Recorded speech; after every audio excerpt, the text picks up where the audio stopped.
எங்களோடு பேசும்.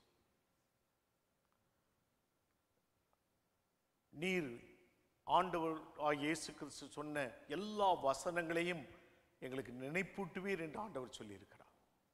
நினைப்பூட்டும் ஆண்டவரே, எங்களை பலப்படுத்தும். இயேசுவின் நாமத்தில் ஜெபிக்கிறோம் பிதாவே, ஆமென். Please B seated.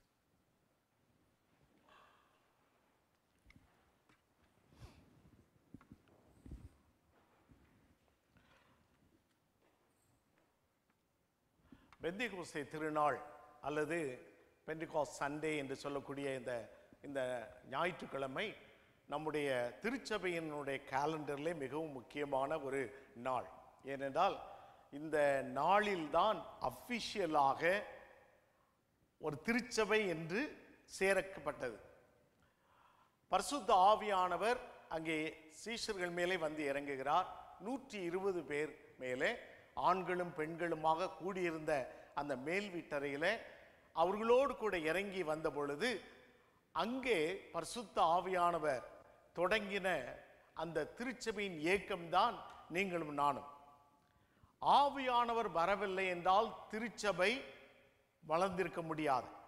சீஷர்கள் இருந்தார்கள், இயேசு அவர்களுக்கு ஊழியத்துக்கெல்லாம் அனுப்பினார். ஆனால் ஆவியானவருடைய வருகை திருச்சபையினுடைய ஆரம்பமாக இருந்தது.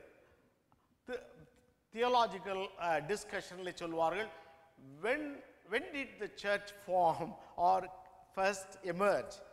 அதில் சிலர் சொல்வார்கள் இயேசு கிறிஸ்து வந்த உடனே திருச்சபை ஆரம்பமானது என்று சொல்வார்கள். பாதி உண்மை. ஏனென்றால் இயேசு கிறிஸ்து வந்ததினாலே தேவனுடைய ராஜ்யம் வந்தது.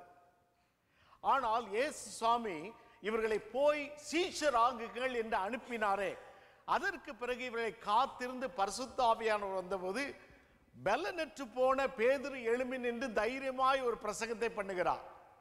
அதற்பொழுது 3000 பேர் அவர்கள் ஆண்டவரை ஏற்றுக்கொள்ளுகிறார்கள்.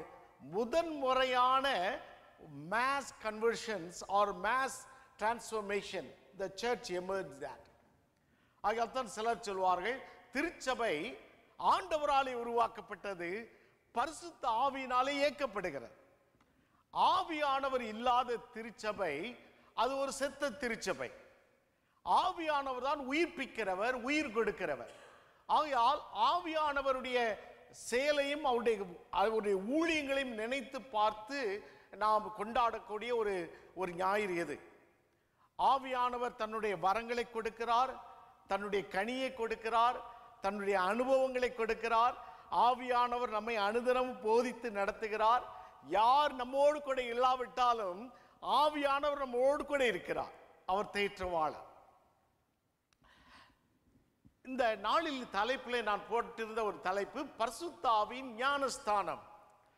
இது ஒரு மிகப்பெரிய ஒரு டாபிக். அநேகர் இதை குறித்து சொல்லும்போது பரிசுத்த ஆவியின் ஞானஸ்தானம் and the baptism of the Holy Spirit. சிலர் சொல்வார்கள் இந்த பேப்டிசமான ஹோலி ஸ்பிரிட் என்பது நாம் எல்லாருக்கும் வேண்டும் என்று சொல்வார்கள். உண்மைதான், இல்லை என்று சொல்லவில்லை. ஏன் பரிசுத்த ஆவியின் ஞானஸ்தானம் என்று சொல்லப்பட்டிருக்கிறது? ஞானஸ்தானம் என்கிற சொல் கிரேக்க மொழியிலிருந்து பேப்டிசோ என்கிற வார்த்தையிலிருந்து வருகிறது. மூழ்குதல், மூழ்கி வெளிவருதல் என்பது அதனுடைய பொருள். பரிசுத்த you are immersed in the Holy Spirit, அதுக்கு பேரு தான் the immersion in the Holy Spirit. ஆவியானவருக்குள் எப்பொழுதும் நிறைந்திருக்க, வெளியே வரக்கூடாது. ஞானஸ்தானம் பண்ணும்போது உள்ளே போய்விட்டு வெளியே வந்து விடுவோம் தண்ணீரிலே. ஆவியானுடைய ஞானஸ்தானத்திலே நம் வெளியே வரக்கூடாது, உள்ளே தான் இருக்க வேண்டும். அதுதான் வேதத்திலே தெளிவாக சொல்லப்பட்டு இருக்கிறது. பரிசுத்த ஆவியானுடைய ஞானஸ்தானம் என்ன என்று கேட்டால் சிலர் சொல்வார்கள் அது ஒரு நாள் அனுபவம். ஒரு நாளிலே நான் ஜெபம் பண்ணினேன், பரிசுத்த ஆவியானவர் என்னோடு இறங்கினார், நான் அந்நிய பாஷையிலே பேசினேன், நான் தரிசனத்தை பார்த்தேன் என்று ஒரு அற்புதமான ஒரு அனுபவத்தை சொல்வார்கள். உண்மைதான், அதை நானும் பெற்றிருக்கிறேன், நீங்களும் பெற்றிருக்கிறீர்கள். ஆனால் அந்த ஒரு நாள் அனுபவம் மாத்திரம் நான் பரிசுத்த ஆவியில் ஞானஸ்தானம் பெற்றிருக்கிறேன் என்பதற்கு பொருள் கிடையாது. சரியா? ஆவியானவர் நமக்குள்ளே வந்திருக்கிறார் என்கிற ஒரு விசுவாசத்தின் அடிப்படையில் நம்மை நிரப்புகிறார். இல்லை என்று சொல்லவில்லை. பவுல் அப்போஸ்தலன் இதற்கு பல்வேறு வார்த்தைகளை பயன்படுத்துகிறார். பரிசுத்த ஆவியானவரால் நிரப்பப்பட்டு என்று சொல்லுகிறார். பரிசுத்த ஆவியானால் ஞானஸ்தானம் எல்லாம் ஒரே வார்த்தைகள் தான். ஆனால் நாம் நினைத்து பார்க்க வேண்டியது என்னவென்றால், பரிசுத்த ஆவியை இன்று பெற்றுக்கொள்ளுங்கள் என்று சொன்ன அன்றைக்கு பெற்றுக்கொண்ட பிறகு அதற்கு பிறகு அந்த அனுபவம் ஒரு அனுபவமாக, ஒரு வரலாறாக, ஒரு ஹிஸ்டரியாக இருக்கக்கூடாது. பரிசுத்த ஆவியினுடைய அபிஷேகம் என்பது ஒரு வாழ்க்கை முறை. It's a lifestyle. How to live completely immersed in the Holy Spirit is called the baptism of the Holy Spirit. ஆகையால் நாம் எப்பொழுது பரிசுத்த ஆவிக்குள்ளே இருந்து வாழ வேண்டிய ஒரு வாழ்வுக்கு தான் இதனுடைய பொருள். பரிசுத்த ஆவியானவர் நமக்குள்ளே இருக்கிறார். நான் பரிசுத்த ஆவியின் அபிஷேகம் பெற்றிருக்கிறேன், பரிசுத்த ஆவியின் ஞானஸ்தானம் பெற்றிருக்கிறேன் என்பதற்கு என்ன அடையாளம்? நிறைய பேர் சொல்வார்கள் பிசிக்கல் மேனிஃபெஸ்டேஷன். என்ன சொல்வார்கள்? நான் பரிசுத்த ஆவியை பெற்றவுடனே என்னுடைய பாடியை, நான் என்னுடைய உணர்வுகளை எல்லாம் நான் கண்ட்ரோல் பண்ண முடியவில்லை என்று சொல்வார்கள். சிலர் சொல்வார்கள் நான் பரிசுத்த ஆவியை பெற்ற பொழுது நான் அந்நிய பாஷை பேசினேன் என்று சொல்வார்கள். சிலர் சொல்வார்கள் நான் பரிசுத்த ஆவியை பெற்றுவது வரங்கள் எனக்குள்ளே செயல்பட ஆரம்பித்து என்று சொல்வார்கள். பல்வேறு விதத்திலே நாம் உணர்கிறோம், whether physical, emotional or spiritual experiences. But what does the Bible say really about the baptism of the Holy Spirit lifestyle? What is the real thing? ஒரு அனுபவமா அல்லது ஒரு வரமா அல்லது ஒரு விதமான ஒரு உணர்ச்சி பூக்கப்பட்ட ஒரு நிகழ்வா? அது மட்டும் கிடையாது. யோவான் 14ஆம் அதிகாரத்தில் ஆண்டவர் சொல்லக்கூடிய ஒரு 3 சத்தியங்களை நான் உங்களோடு கூட பகிர்ந்து கொள்கிறேன். பரிசுத்த ஆவியானவர் நமக்குள்ளே இருக்கும் பொழுது, பரிசுத்த ஆவியானவர் நமக்குள்ளே நிறைந்திருக்கும் போது, வரும் பொழுது நமக்குள்ளே இருக்கக்கூடிய 3 முக்கியமான அம்சங்கள். இந்த 3 முக்கியமான அம்சங்கள் நமக்குள் இருக்கும் என்றால் பரிசுத்த ஆவியானுடைய அந்த அனுபவத்தில் we are immersed in the Holy Spirit all the time. Not in the church, not in the prayer time, not in the summer campaign or crusade meetings. No, all the time, 24/7 we must be immersed in the Holy Spirit. அது எப்படி புரிந்து கொள்வது? ஆண்டவர் இந்த வேத பகுதியிலே, இந்த யோவானிலே சொல்லும்போது பரிசுத்த ஆவியினுடைய வருகை பற்றி சொல்லும் பொழுது ரொம்ப அழகாக சொல்லுகிறார். இங்கே சொல்லும்போது வாசம் பண்ணுகிறவர் என்று சொல்லுகிறார். அதில் சொல்லும்போது பரிசுத்த ஆவியானவர் நமக்குள் வாசம் பண்ணுகிறார், குமாரன் நமக்குள் வாசம் பண்ணுகிறார், பிதாவானவர் நமக்குள் வாசம் பண்ணுகிறார். இந்த வாசம் பண்ணுதல் என்பது the living in you, the spirit lives in you, the son lives in you, the father lives in you. All three மூவரும் வந்து உங்களிடத்திலே வாசம் பண்ணுகிற அந்த அனுபவத்திற்கு பெயர் தான், வாழ்க்கைக்கு பெயர் தான் பரிசுத்த ஆவியின் ஞானஸ்தானம். ஏதோ பரிசுத்த ஆவியை நான் பெற்றிருக்கிறேன் என்று சொல்லி மற்ற 2 பேரையும் ஒதுக்கி வைக்கிறதில்லை. எல்லாரும் வந்து நாங்கள் வந்து வாசம் பண்ணுவோம் அப்படின்னு தான் ஆண்டவர் சொல்லுகிறார். நான் வந்து வாசம் பண்ணுவேன் மாத்திரம் சொல்லவில்லை. So what are the 3 important signs? What are the 3 important characteristics of the baptism of the Holy Spirit? முதலாவது 15 முதல் 17 வசனங்களை யோவான் 14ஆம் அதிகாரத்தில் நாம் வாசிப்போம். நீங்கள் என்னிடத்தில் அன்பாய் இருந்தால் என் கற்பனைகளை கைக்கொள்ளுங்கள். நான் பிதாவை வேண்டிக் கொள்வேன், அப்பொழுது என்றென்றைக்கும் உங்களுடனே கூட இருக்கும்படி சத்திய ஆவியாகிய வேறொரு தேற்றவாளனை அவர் உங்களுக்கு தந்தருள்வார். உலகம் அந்த சத்திய ஆவியானவரை காணாமலும் அறியாமலும் இருக்கிறபடியால் அவரை பெற்றுக்கொள்ள மாட்டாது. அவர் உங்களுடனே வாசம் பண்ணி உங்களுக்குள்ளே இருப்பதால் நீங்கள் அவரை அறிவீர்கள். பரிசுத்த ஆவியானவர் நமக்குள்ளே வாசம் பண்ணுகிறார் என்று சொன்னால் what does it mean? It means the spirit of truth living in us. சத்திய ஆவியானவர் நமக்குள்ளே வாசம் பண்ண, the spirit of the truth lives in us. That is the first characteristic. பரிசுத்த ஆவியினுடைய ஞானஸ்தானம் பெற்றவர்கள் பரிசுத்த ஆவியானுடைய வழி நடத்தலே அவர்கள் நடப்பார்கள், சத்தியத்திலே நடப்பார்கள். அருமையான சகோதரன் ஜோபு சொன்னார், தேற்றவாளன் என்கிற ஒரு ஆளுக்கு கிரேக்கத்திலிருந்து சொன்னார். அதனுடைய பொருள் என்னவென்றால் someone who walks along with you. That person is much greater and powerful than you. அதனுடைய பொருள், இந்த பாரக்லியாஸ் என்கிற பொருளுடைய பொருள், someone walks along with you but he is not like you or similar but more powerful than you. தேற்றவாளன் என்று சொன்னார். அந்த தேற்றவாளனுக்கு முன்பாக வந்து சத்திய ஆவி என்று சொல்லுகிறார். The spirit of truth. ஒருவன் பரிசுத்த ஆவிக்குள் நிறைந்திருப்பான் என்றால் அவன் எப்பொழுதும் சத்தியத்தை பேசுகிறான், உண்மையை பேசுகிறான். அவனிடத்தில் போய் மாறுபாடெல்லாம் இருப்பதற்கு வாய்ப்பு கிடையாது. ஆகையால் இங்கே ஆண்டவர் சொல்லுகிறார், இந்த ஆவியானவர் உங்களிடத்தில் வரும் பொழுது அவர் சத்தியத்தை பேசுகிறார். எங்கிருந்து? வேத புத்தகத்திலிருந்து. இயேசு சொன்னார், நான் உங்களுக்கு சொன்ன எல்லாவற்றையும் அவர்களுக்கு போதித்து நடத்துவார். He is a teacher. He is a guide for you. ஒவ்வொரு நாளும் இந்த ஆவியானவருக்குள் நிறைந்திருப்போம் என்றால் ஒவ்வொரு நாளும் வேதத்தின் மூலமாக நம்மோடு கூட பேசுகிற ஆண்டவர் நாம் நடக்க வேண்டிய வழியை நமக்கு காட்டுவார். இந்த அனுபவம் நமக்கு வேண்டும். இந்த அனுபவம் நமக்கு இருக்கும் பொழுது நாம் இன்னும் அந்த இம்மர்ஷன் இந்த ஹோலி ஸ்பிரிட்ல இருக்கிறோம். உதாரணத்துக்கு சொல்லுகிறேன், பிலிப்பு சமாரியாவில இருந்து ஆண்டவர் வனாந்தரத்துக்கு போக போகிறான். அந்த ரதத்தோடு போய் ஒட்டிக்கொள் என்று சொல்ல ஒட்டிக்கொள்ளுகிறான். பேசி என்று சொல்லுகிறான், பேசுகிறான், எல்லாத்தையும் செய்கிறான். முடிந்த பின்பு இன்னொரு இடத்துக்கு ஆண்டவர் எடுத்துக்கொண்டு போகிறார். அந்த இடத்தை, அந்த சம்பவத்தை நீங்கள் வாசித்து பாருங்கள் அப்போஸ்தலர் நடவடிக்கையில. Any common person in our church or in our community cannot do it. இப்போ ஆண்டவர் உங்களிடத்துல சொல்லி நீங்க கிளம்பி ஒரு டெசர்ட்டுக்கு போங்க, அங்க போன ஒரு கார் போது அதோடு சேர்ந்து ஓடி போங்கன்னு சொன்னா எத்தனை பேர் நாம் வில்லிங்காக இருப்போம்? அதை டபுள் செக் பண்ணணும், ரெஃபரன்ஸ் பண்ணணும், கன்ஃபார்ம் பண்ணணும். இப்படியெல்லாம் சொல்லி சொல்லி நம்ம என்ன செய்வோம்? கொஸ்டின் பண்ணுவோம். ஏன் சொன்னா நமக்குள்ளே அந்த ஆவியானவர் எப்படி நடத்துகிறார் என்கிற அனுபவம் இன்னும் பூரணப்படாததுனால நமக்குள்ளே அந்த இது இல்லை. வேதத்தை திறந்து வைக்கு வாசிக்கிறோம், பரிசுத்த ஆவியானவர் நமக்கு போதிக்கிறார். எத்தனை தடவை நாம் ஆவியானவர் எனக்கு சத்தியத்தை கொடுக்கிறார் என்று வாசிக்கிறோம். அல்லது இன்றைக்கு நம்ம வாசிக்க வேண்டிய இடம் வாசிக்காம போனால் ஒரு கில்ட்டி கான்ஷியஸ் இல்லையா? ஏதோ வாசித்து விடுவோம், நாம் கிறிஸ்தவனாக இருக்கிறோம், நான் பிலீவராக இருக்கிறோம், நான் ஊழியக்காரனாக இருக்கிறேன், ஆனால் ஒரு வாசித்து போனால் ஒரு கில்ட்டி கான்ஷியஸ்க்காக வாசிப்பதற்கல்ல. இது கர்த்தருடைய வசனம். சத்தியத்தை அவர் நமக்கு கற்றுக் கொடுக்கிறார். சத்தியத்தை அறிவீர்கள், அது உங்களை விடுதலையாக்கும். நம்ம பழைய பேர் நிறைய பேர் வந்து பிலாத்துவை போல சில சமயத்தில் கேள்வி கேட்கிறோம். பிலாத்து கேட்ட ஒரு கேள்வி என்ன?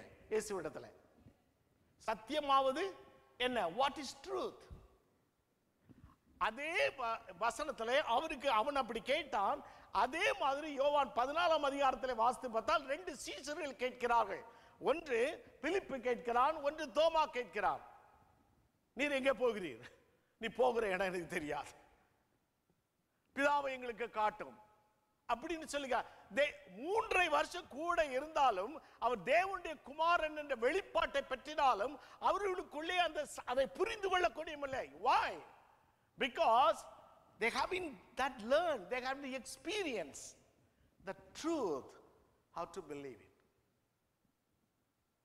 பரிசுத்த ஆவியிலே நான் நிரப்பப்பட்டிருக்கிறேன் என்று சொன்னால் பரிசுத்த ஆவியானவர்களுடைய சத்தியத்திலே நடப்பதற்கு நாம் ஒத்துக்கொள்ள வேண்டும். முதலாவது நாம் சத்தியத்தை வேத புத்தகத்தின் அடிப்படையில் நடக்க வேண்டும்.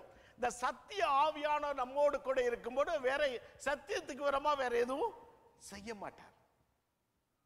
So remember that the first indication of the baptism of the Holy Spirit is we completely immerse in the Holy Spirit to be taught by the Holy Spirit. நீங்க கேட்கலாம், பாஸ்டர் வேத புத்தகத்தினுடைய ரகசியத்தை மாத்திரம் தான் பரிசுத்த ஆவியானவர் சொல்ல? இல்ல, வேத புத்தகத்தினுடைய அடிப்படையில் அந்த ஃபவுண்டேஷன்ல தான் பேசுவார். அதே சமயத்தில் he will guide you each and every moment, every part of your life. சில சமயத்தில் நம்ம நினைச்சு பார்க்கவே இல்லை. ஒரு தீர்மானம் எடுக்கிற, ஒரு டிசிஷன் எடுக்கணும், எப்படி செய்யணும்னு நமக்கு தெரியாத ஒரு சூழ்நிலையில எந்த வழியா நம்ம போவோம், இப்படி நடந்துட்டு அடுத்து என்னது, இந்த மாதிரி வரும்பொழுது நாம் மனிதர்களை தேடி ஓடுகிறோம். ஆனா பரிசுத்த ஆவியானவர் நம்மை நடத்துகிறார். அவர் சத்தியமா நடத்துவார். அவர் நீ பேதையா இருந்தாலும் நீ திசை கெட்டு போவதில்லை. அதுதான் ஆண்டவர் சொல்றார். நீ பேதையா இருந்தாலும் அவர் நம்மை நடத்துகிறார். So the first indication is living in us the spirit of the truth. முதலாவது. இரண்டாவது 18வது வசனம் 19வது வசனத்தை பார்ப்போம். அங்கே விதமாக ஆண்டவர் சொல்லுகிறார், நான் உங்களை திக்கற்றவர்களாக விடேன், உங்களிடத்தில் வருவேன், இன்னும் கொஞ்ச காலத்தில் உலகம் என்னை காணாது, நீங்கள் என்னை காண்பீர்கள், நான் பிழைக்கிறபடினாலே நீங்களும் பிழைப்பீர்கள். இந்த பாருங்க, பரிசுத்த ஆவியானவர் என்னை பார்க்கவும் கேட்கவும் என்று சொல்லுகிறார். ரைட், இங்கே நான் நீங்கள் பார்க்கிறீர்கள் என்று சொல்லுகிறார்.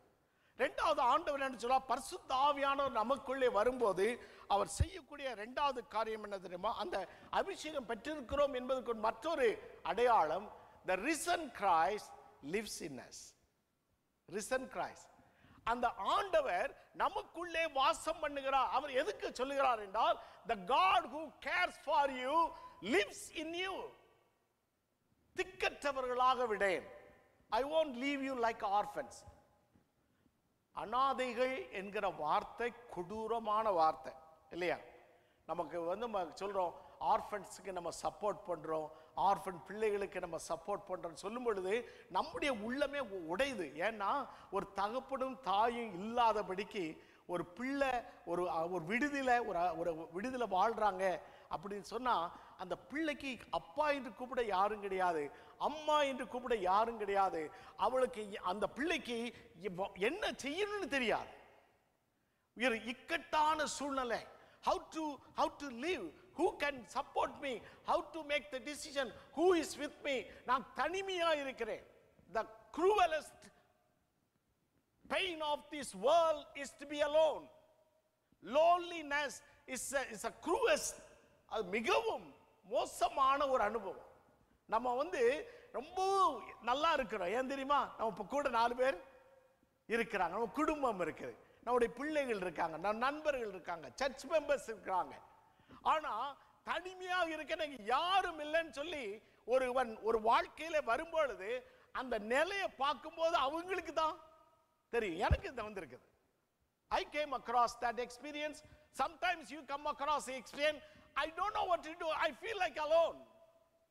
In that condition, Jesus said that I am with you, I am with you, because God cares for you. நான் உங்களை திக்கற்றவர்களாய் விடேன். அப்படி என்றால், immerse in the Holy Spirit, not only listening to the spirit of truth, but also trusting God's care in Jesus. Okay? 3 வருஷம் கூட இருந்து நல்லா சாப்பிட்டாங்க இல்லையா? ஆண்டவர் போன இடமெல்லாம் விருந்து தான் இல்லையா? ஆண்டவர் எங்கெங்க அந்த 3 வருஷத்துல அவருக்கு டெய்லி விருந்து. சரியா? அது பணக்காரன் கூட்டாலும் சரி, ஏழை, எல்லா இடத்துலையும் விருந்து, எங்கேயும் தங்குறதுக்கு வசதி. இந்த 12 பேரும் நல்லா என்ஜாய் பண்ணாங்க. சரியா? இப்போ ஆண்டவர் சொல்லுகிறார் பிலிப்பி செய்தியால நான் போகிறேன், எருசலேமுக்கு போகிறேன், அங்கே நான் மரணம் அடைய போகிறேன், சிலுவையில் அறையப்பட போகிறேன், 3ஆம் நாளிலே உயிரோடு. இதெல்லாம் சொல்றார். இதை கேட்ட சீஷர்கள் பிரைஸ் தி லார்ட், ஹalleluyaன்னு ஒன்றும் சொல்லல. அவர் சொன்ன எல்லாவற்றையும் கேட்டாங்க. அவர் 3ஆம் நாளிலே உயிரோடு என்பதெல்லாம் மறந்துட்டான். நான் மரணம் அடைவேன் சிலுவையிலே என்று சொன்ன உடனே அவங்களால தாங்க முடியல. என்ன சொன்னாங்க? நீர் மரணம் அடையக்கூடாது. அதுக்கு அவங்க சொன்ன விளக்கம் என்ன தெரியுமா? ஆண்டவரே, உமக்காக எல்லாத்தையும் விட்டு வந்துட்டோமே, உமக்காக எல்லாத்தையும் விட்டு வந்துட்டோமே, எங்களுக்கு என்ன கிடைக்கும்? அதுல பாத்தீங்கன்னா ஒரு சீசனுடைய அம்மா நீர் சிங்காசனத்தில் இருக்கும்போது என் பிள்ளை ஒன்று ரைட் ஹேண்ட், இன்னொன்று லெஃப்ட் ஹேண்ட்ல இருக்கணும், சைட்ல இருக்கணும். அவங்களுடைய எதிர்பார்ப்புகள் எல்லாமே இந்த ஆண்டவராலே நான் ஒரு செக்யூர்ட் லைஃப் என்று எதிர்பார்த்தார்கள். ஆனால் நான் போகிறேன் என்று அவர் சொன்ன உடனே யோவான் 14ஆம் அதிகாரத்தில் அவருடைய உள்ளங்கள் எல்லாம் உடைஞ்சு போகுது. They felt that we are going to become orphans. Jesus is going away. How can we manage a life without him? அந்த சூழ்நிலையிலே ஆண்டவர் சொல்லுகிறார், என்னுடைய சத்திய ஆவியாக தேற்றவாளர் வரார். ஆவியானவர் வரும் பொழுது, ஆவியானால் நிரப்பப்படும் பொழுது அவர் உங்களை சத்தியத்திலே நடத்துவார். நான் உங்களை பராமரிக்கிறவளாக, I care for you because I live in you. Living in God's care is another aspect of the baptism of the Holy Spirit. நான் பரிசுத்தாவில் நிறைந்திருக்கிறேன் என்று சொன்னால் எல்லாவற்றிலும் இயேசுவை சார்ந்திருக்க வேண்டும். அதுதான் உண்மை. அதுக்காக எப்பொழுதும் இன்பம் வரும் என்று நான் சொல்லவில்லை. இன்பம் என்று சொல்லவில்லை. உயிர்த்தெழுதல் என்று வேண்டும் என்றால் சிலுவை என்று வேண்டும். உயர்வு என்று வேண்டும் என்றால் தாழ்வு என்று வேண்டும். சீரமைக்கப்பட வேண்டும் என்றால் சீரழிக்கப்பட்ட அனுபவம் இருக்க வேண்டும். இப்படிதான் வாழ்க்கை. ஆனால் இதன் மத்தியில ஆண்டவர் நம்மை திக்கற்றவர்களாக விடுவதில்லை.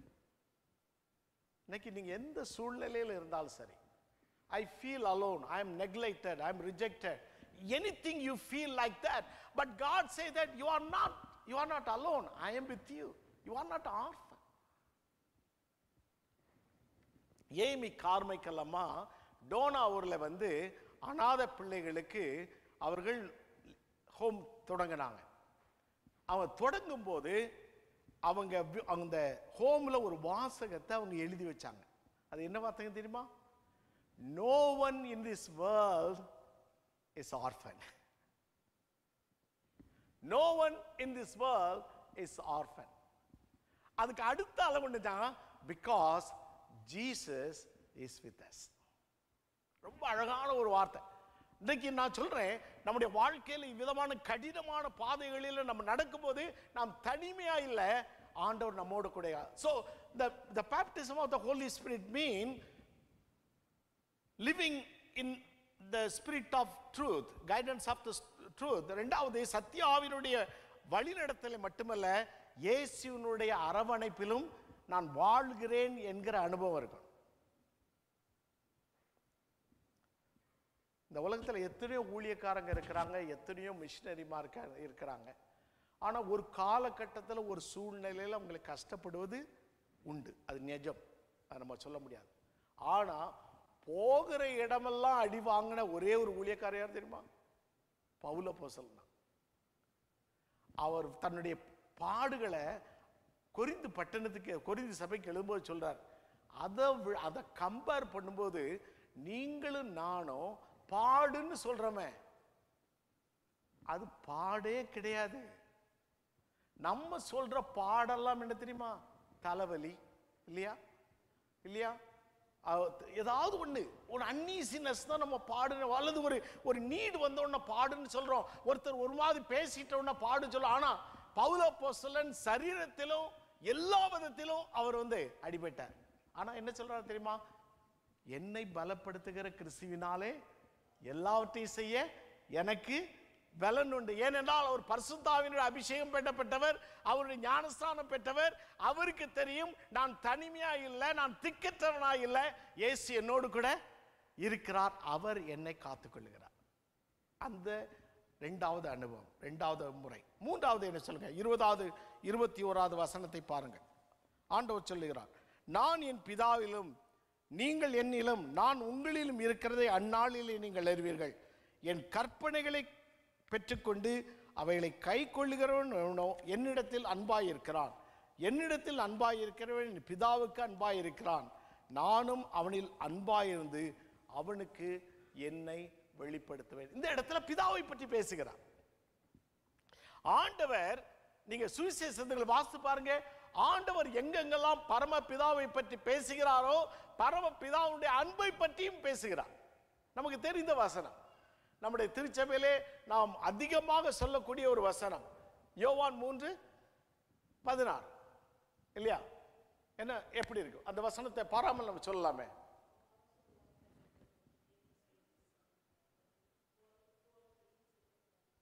Yes, God so loved the world. பிதா அன்பாய் இருக்கிறார். அந்த பிதாவினுடைய அன்பை குமாரன் கொண்டு வந்து காட்டுகிறார். குமாரன் அன்பாய் இருக்கிறார். அந்த அன்பை நமக்குள்ளே ஊற்றி இருக்கிறார். பவுல் சொல்லுகிறார், இந்த அன்பு நமக்குள்ளே ஊற்றப்பட்டு இருக்கிறது. So baptism in the Holy Spirit means we have this life experience of living in God's love. Living in God's love. Okay, it is not the human love. We are living in God's love so that we love one another. யோவானுடைய நிருபத்தை நீங்கள் வாசித்து பாருங்கள். இந்த ஒரு வார்த்தை, அன்புங்கிற வார்த்தை, 5 அதிகாரத்துல ஏகப்பட்ட டைம் வரும். அவர் சொல்லக்கூடிய அந்த சத்தியம் என்ன தெரியுமா? நீ தேவனிடத்தில் அன்பாய் இருந்தா மற்றவரிடத்திலும் அன்பாயிரு, இல்லையா? நான் தேவனிடத்தில் அன்பாய் இருக்கிறேன் என்று சொல்லி சகோதரனை பகைக்கிறவன் பொய்யன் அப்படின்னு சொல்லி அவனுக்குள்ளே வெளிச்சம் இல்லை என்று சொல்கிறான். சரியா? அப்போ பரிசுத்த ஆவியில் நான் நிறைந்திருக்கும் பொழுது தேவனுடைய அன்பிலே நான் நிறைந்திருக்கிறேன் என்பதுதான் பொருள். இந்த அன்பு ஊற்றப்பட்டிருக்கிறது. இந்த அன்பு ஊற்றப்பட்டிருக்கிறது. இந்த அன்பு ஊற்றப்பட்டு நாம் தேக்கி வைக்கிறதற்காக அல்ல, அதை பகிர்ந்து கொடுப்பதற்காக ஆண்டவர் வைத்திருக்கிறார். ஒரு முறை ஸ்பர்ஜன் அவர்கள் யோவான் 6ஆம் அதிகாரத்தை குறித்து பிரசங்கம் பண்ணினார். ரொம்ப அருமையான ப்ரீச்சிங். உங்களுக்கு அந்த இன்டர்நெட்ல போய் பார்க்கன்னு சொன்னா ஸ்பர்ஜனுடைய செர்மன் செட் பாருங்க, ரொம்ப அருமையான. அதுல ஒன்று சொல்லுவார், அந்த எடுத்துக்காட்டு எனக்கு நல்லா பிடிச்சது. அவர் வந்து இந்த சின்ன பையன் 5 அப்பம் 2 மீன் தான் கொண்டு வரான். சரியா? அவன்கிட்ட வந்து 5000 பேருக்கு ஆண்டவர் என்ன செய்கிறார்? அதை ஆசீர்வதித்து பகிர்ந்து கொடுக்கிறார். ஆனா நம்ம இந்த வசனத்தை வாசித்த உடனே நம்ம கொஞ்சமா இருக்கிறத ஆண்டவர் நிறைய மாத்துவாரு அப்படிங்கிற சொல்ல, அது தப்பு கிடையாது. ஆனால் ஸ்பர்ஜன் என்ன சொல்லுறார் தெரியுமா? அவன்கிட்ட உள்ளது 5 அப்பம் 2 மீன் தான். ஆனா அந்த 5 அப்பம் 2 மீனும் 5000 மனுஷருக்கு போஷிக்கத்தக்கதாக ஆண்டவர் அதை ஷேர் பண்ண வைத்தார், ஆசீர்வதித்தார். அவர் சொல்றார், உன்னுடைய வாழ்க்கையில நீ என்னுடைய அன்பு அவ்வளவு பெருசா இல்லை. I don't have the love like a big love. அப்படி ஒரு பெரிய அன்பு என்கிட்ட உள்ளதெல்லாம் ரொம்ப சின்னதா இருக்குது. அது அவர் என்ன சொல்றாருன்னு சொன்னா, உன்னுடைய கொஞ்சமான 5 அப்பம் 2 மீன் அன்பை ஆண்டவருக்கு கொண்டு வா, அதை 5000 பேருக்கும் ஆண்டவர் பகிர்ந்து கொடுக்கிறார். Because when we are baptized in the Holy Spirit, we are living in God's love. We are living in God's truth. We are living in God's care. We are living in God's love. இந்த மூன்றையும் ஆண்டவர் இந்த கான்டெக்ஸ்ட்ல ரொம்ப அழகாக சொல்லி இருக்கிறார். பரிசுத்த ஆவியை நீங்க பெற்றிருக்கிறீர்களா?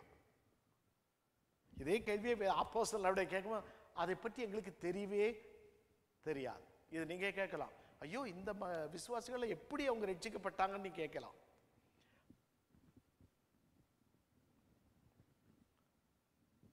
ஒரு பெரிய ஒரு ஊழியக்காரர், மிகப்பெரிய ஊழியக்காரர், சார்ல்ஸ் வெஸ்லி, மிகப்பெரிய ஊழியக்காரர்.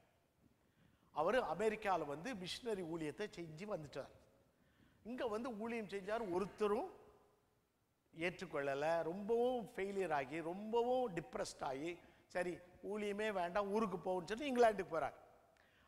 அவர் கப்பலில் பயணம் ஆகிட்டு கொண்டு இருக்கிறார். அவர் வந்து மிகவும் மேல்தட்டில் இருக்கிறாரு. இந்த கீழ்த்தட்டில் உள்ளவங்க எல்லாருமே most of them come from African continent. அவங்க கீழெல்லாம் இருக்காங்க.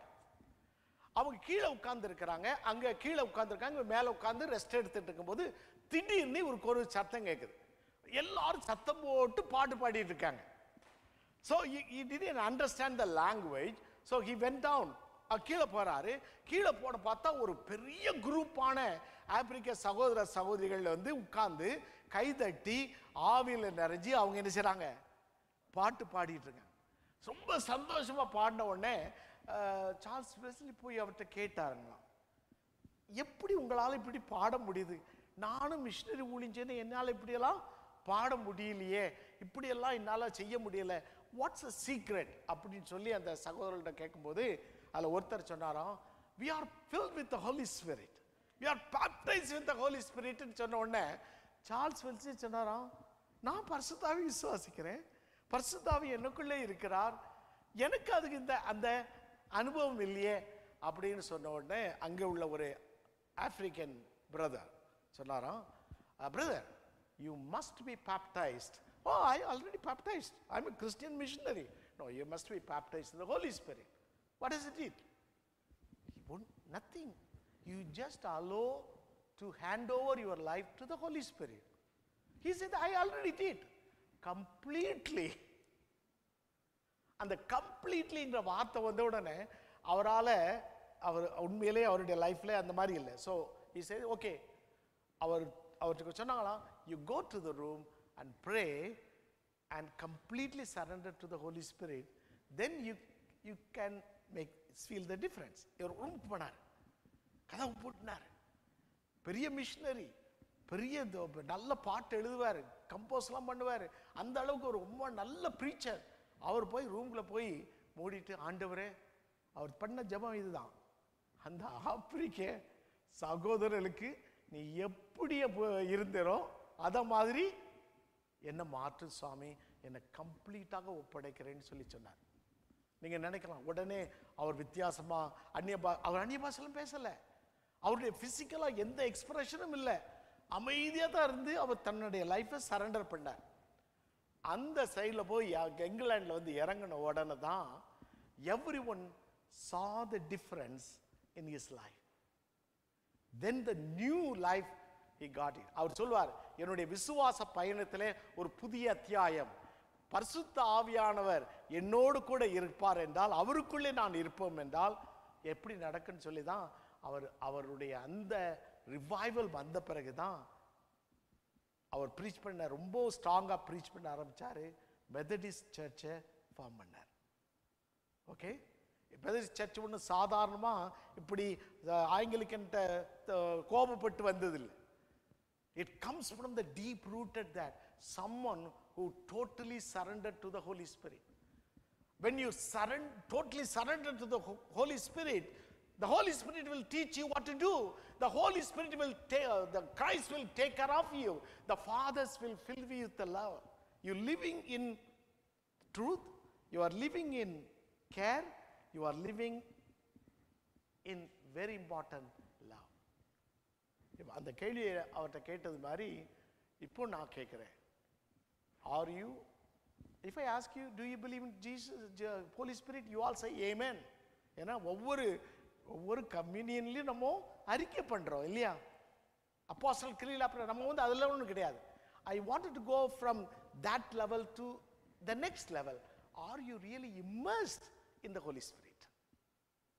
Are you really immersed? If you are really immersed, God's truth, God's care, God's love, that is your everyday life experience.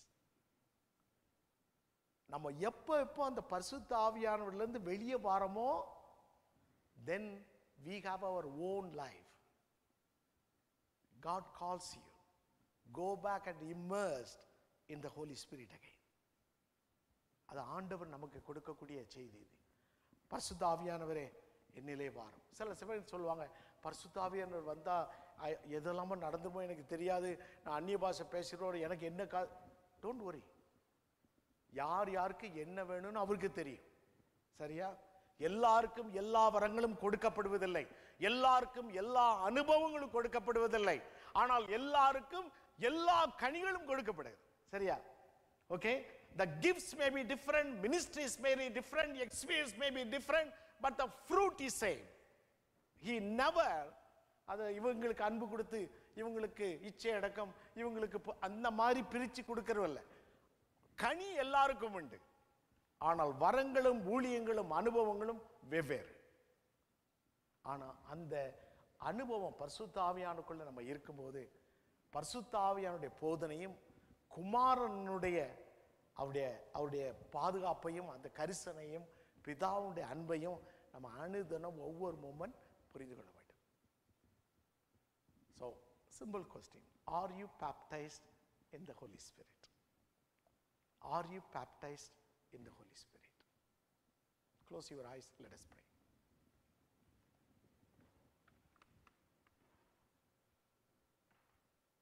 பரிசுத்த ஆவியில் ஞானஸ்நானம் பெற்றிருக்கிறீர்கள். பரிசுத்த ஆவிக்குள் எப்பொழுதும் மூழ்கி இருக்கும் அனுபவம் உங்களுடைய வாழ்க்கையின் அனுபவமாக இருக்கிறதா?